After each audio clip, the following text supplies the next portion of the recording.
Bonjour les gars, bienvenue dans cette nouvelle vidéo.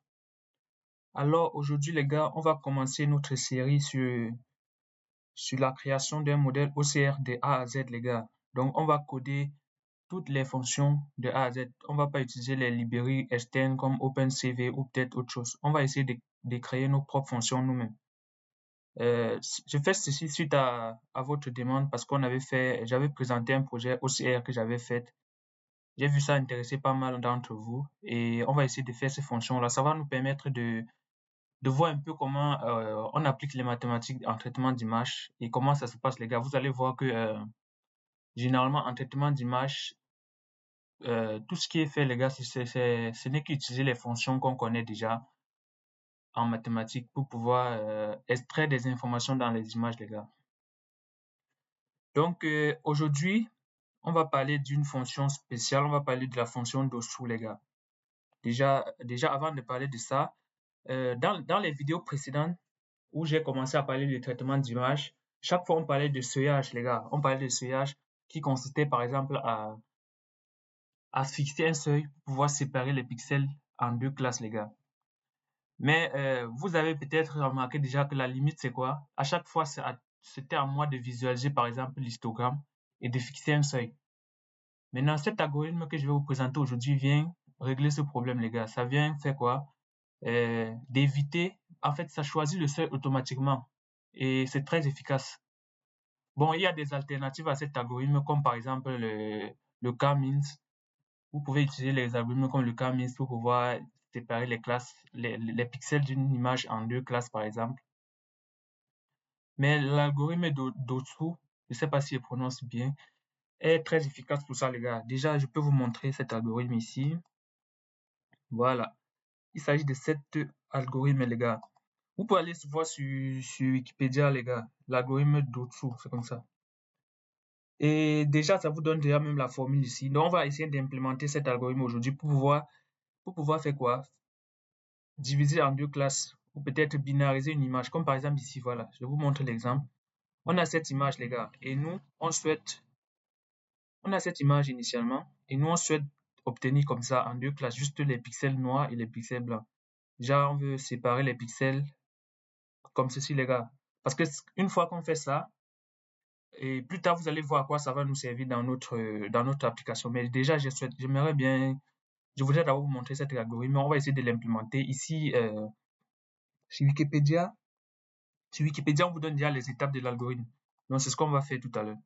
Déjà, je vais vous montrer un exemple à quoi ça va servir, par exemple, cet algorithme. Parce que n'oubliez pas, nous, on veut faire un projet OCR. Donc, OCR, c'est-à-dire, on veut, à partir d'une image, extraire le texte qui est écrit sur cette image, les gars. Donc, je vais fermer ça. Attendez, les gars. Je viens ici. Voilà, je ferme ça. Voilà. Et là, je vous montre un exemple. Voici par exemple l'image un exemple, les gars. C'est un texte écrit comme ceci, prise en image. Moi, par exemple, je veux cette image, elle n'est pas binaire, bien sûr, parce que vous voyez noir et blanc, elle n'est pas binaire, mais elle est formée de plusieurs pixels et chaque pixel a une valeur, les gars. Par exemple, il peut avoir du rouge quelque part ici, il peut avoir des traits. Vous voyez, les gars. L'algorithme d'au-dessous va permettre de séparer cette image en deux classes. Donc, le fond sera juste des... Quand c'est blanc, c'est 1. Et les écritures, quand c'est noir, ça sera 0. Donc, déjà, cet algorithme va nous permettre de fixer un seuil et de faire cette séparation. Bon, avant de voir cet algorithme, on va faire un petit exemple déjà. Je sais que dans les vidéos qu'on a vues, on a déjà parlé de seuillage, tout ça. Bon, je ne voulais pas venir... En fait, je voulais pas recommencer tout ça dans cette vidéo, mais on a déjà parlé de sillage dans notre tuto précédent. Et je sais que vous savez déjà à quoi ça sert le sillage. Donc, on va essayer de faire nos imports. Alors, en tout cas, déjà, je comprends pas. Il faut d'abord que je sélectionne mon kernel ici. Voilà. Moi, je vais utiliser NumPy. Moi, j'utilise toujours Matplotlib pour pouvoir travailler sur les images, les gars. comme je vous ai dit, le but c'est de comprendre les principes. Donc, on va pas aller commencer à utiliser les librairies qui sont déjà toutes faites, les gars. On va vraiment faire tout nous-mêmes, à la main comme ça. Et après, de votre côté, vous pourrez voir comment vous pouvez optimiser ça pour pouvoir mettre dans des projets concrets, les gars. Mais sinon, le but, c'est vraiment de faire un truc de A à Z from scratch, comme je vous ai présenté récemment, les gars. Déjà, on va utiliser ces deux librairies pour l'instant. Maintenant, on va commencer à charger une image.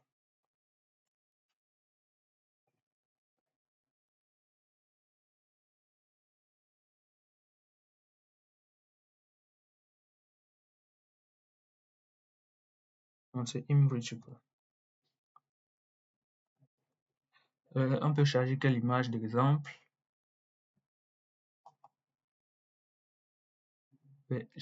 Voilà, je vais charger cette image que j'ai prise sur Wikipédia, que vous avez vu tout à l'heure. On va aller sur ça pour exemple. Pour l'instant, je vous montre juste un exemple, les gars, pour que vous puissiez comprendre. Cette image, c'est quoi? Ah, j'ai même mal écrit. C'est quoi? Voilà.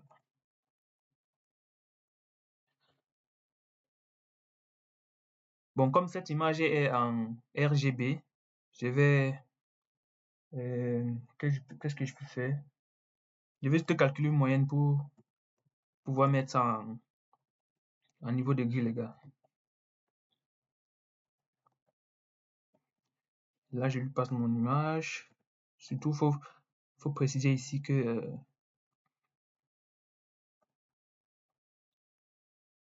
voilà, surtout pour préciser axis ici. Déjà, si je fais image...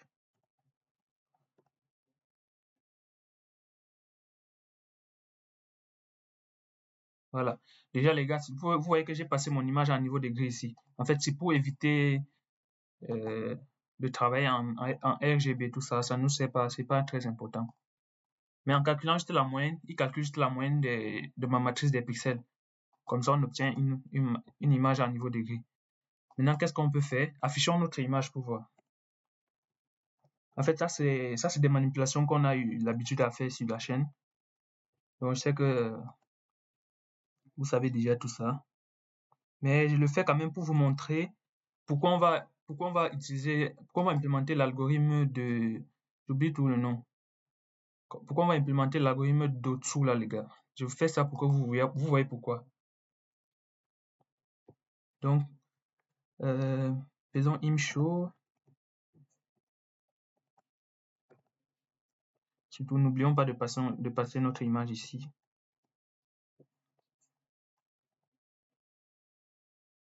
Et aussi, on peut faire ça comme ça. Voilà, là, on est tranquille. Là, affichons même notre image pour voir. Voilà, les gars. Attendez, je peux même faire ici.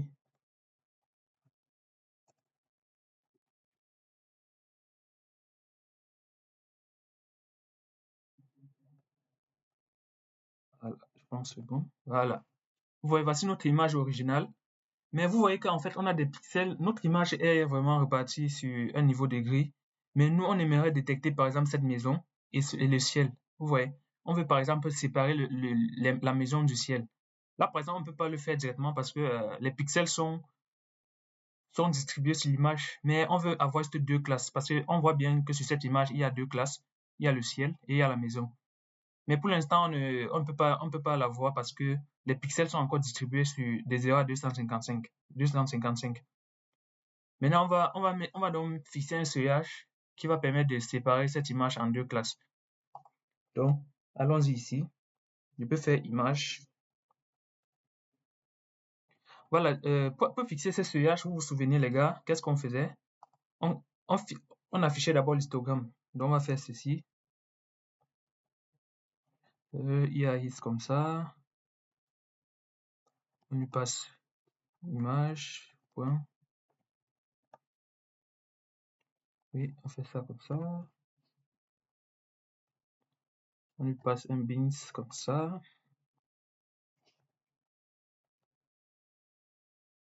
Allez. Ah, qu'est-ce qui se passe?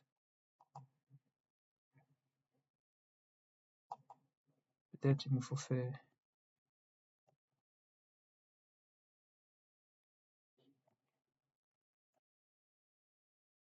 Voilà, là on est tranquille. Par contre, pour que vous puissiez bien voir la distribution, je vais passer un bins un peu plus faible ici. Mettons par exemple 50. Voilà.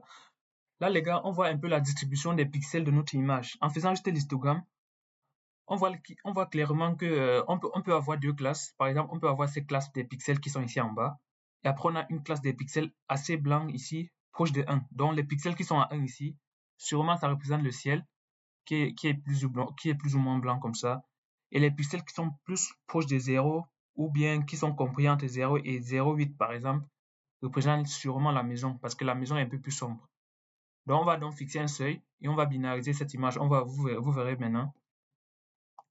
Donc, on va faire quoi? On voit bien que, pardon les gars, on voit bien que les pixels, on peut seulement en observant notre histogramme se dire que on a deux classes et par exemple entre 0 et 0,85, on a la première classe et entre 0,85 et 1, c'est la seconde classe. Donc, c'est ce qu'on va essayer de faire. On va faire image. Donc, on va essayer de faire comme ça, image inférieur ou égal 0, bien sûr, ici en bas, on voit 0, de 0 à 1 parce que les pixels de notre image sont déjà codés entre 0 et 1. Mais vous pouvez, si vous avez testé sur notre image, vous pouvez par exemple voir que c'est compris entre 0 et 255. N'oubliez pas les gars. Donc là, par exemple, je fais ça, j'obtiens une nouvelle image. Ça veut dire tous les pixels qui seront plus petits que cette valeur, il va passer ça à 1 et sinon, il va passer à false. Donc, ça serait true ou false. Déjà, maintenant, on peut afficher pour faire vite. C'est pas ça le but de notre vidéo, mais je faisais juste cet exemple pour que vous voyez avant qu'on entame l'algorithme d'autres les gars. Donc, je vous montre, on copie ce code et là, on vient ici, on affiche pour voir. Voilà. Là, ça m'a mis ça en noir. Par contre, je vais mettre, au lieu de inférieur ici, je vais mettre supérieur. Ah, faut que je réexécute parce que j'ai écrasé l'ancienne image. Voilà. Voilà, les gars. Déjà, là, on a quelque chose. Vous voyez clairement que on a d'un côté, on a détecté la maison. Tous les pixels qui sont en noir maintenant représentent notre pièce, notre maison.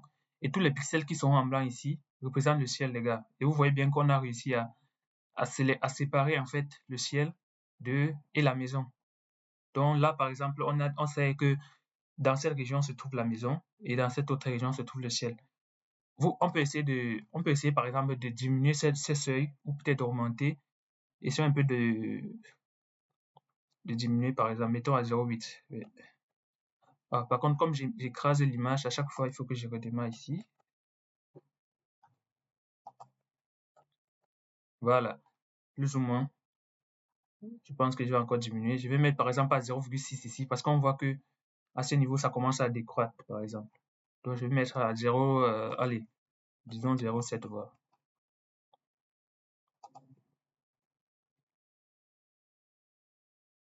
Voilà. Là, par exemple, on a réussi à détecter la maison, les gars. Donc, cette nouvelle image que nous avons obtenue ici, en fait, il est codé juste sur soit c'est 0, soit c'est 1 en fait. Du coup, on saura que le 0 représente la maison qui est le noir et le 1 représente le ciel qui est en blanc. Mais je sais que peut-être vous avez déjà remarqué quel est le problème de cette méthode. C'est qu'à chaque fois, je dois venir observer l'histogramme, essayer de trouver moi-même le point de séparation et venir appliquer ici. Et vous voyez que c'est pas la bonne méthode parce qu'on aimerait bien que ce point de séparation soit trouvé de façon automatique ou peut-être soit détecté de façon automatique, les gars. Du coup, c'est là où intervient dans la méthode d'au-dessous dont je vous ai parlé, donc on va faire tout à l'heure. Cette méthode permet de maximiser une fonction. Si par exemple, on ouvre encore Wikipédia ici, je passe sur Wikipédia. Vous voyez que les gars, En fait, ici sur Wikipédia, on nous dit qu'en maximisant cette fonction, cette variance interclasse. Donc, la méthode de dessous permet de maximiser cette variance interclasse et en maximisant cette variance, on va réussir à trouver exactement le seuil de séparation entre les pixels noirs ou peut-être le seuil de séparation entre le seuil de séparation exact, les gars, qui maximise. Donc, on va essayer de maximiser cette fonction. T ici représente en fait la valeur du pixel. Comme tout à l'heure, vous avez vu, je prenais 0,8, 0,5, 0,7, vous voyez. Ici, T, c'est cette valeur-là. Donc, en maximisant, on va trouver la valeur de T qui maximise cette fonction. Donc, je vous vois, par exemple, ici, les gars, vous voyez, ici, on a l'histogramme de l'image. Et vous voyez, cette fonction en rouge qui est tracée là, c'est cette fonction que vous avez vue ici. Et on essaie de trouver la valeur qui maximise cette fonction. Par exemple, ici, on voit que la valeur qui maximise sera au niveau de quelque part ici. Et on va donc prendre cette, voilà, comme ici. Vous voyez, ça ne sépare comme ça. Donc, ça vous montre, on va essayer de trouver ce point-là automatiquement et de maximiser cette fonction. Donc, sans plus tarder, j'espère que vous avez compris au moins pourquoi, c'est quoi le but. Et comme je vous ai dit, les gars, le but de cette série, c'est de mettre en place un modèle qui permet de détecter automatiquement,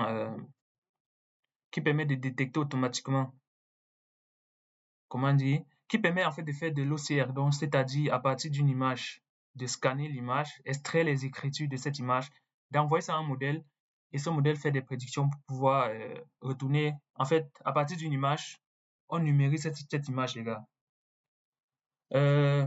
En fait, pour faire des vidéos courtes, je pense on va arrêter là comme ça pour la première vidéo. Et dans la seconde vidéo, on va entamer cet algorithme proprement dit. En fait, au départ, je n'avais pas prévu de vous expliquer cet algorithme comme ça et de vous expliquer pourquoi, mais je pense que c'était important de le faire.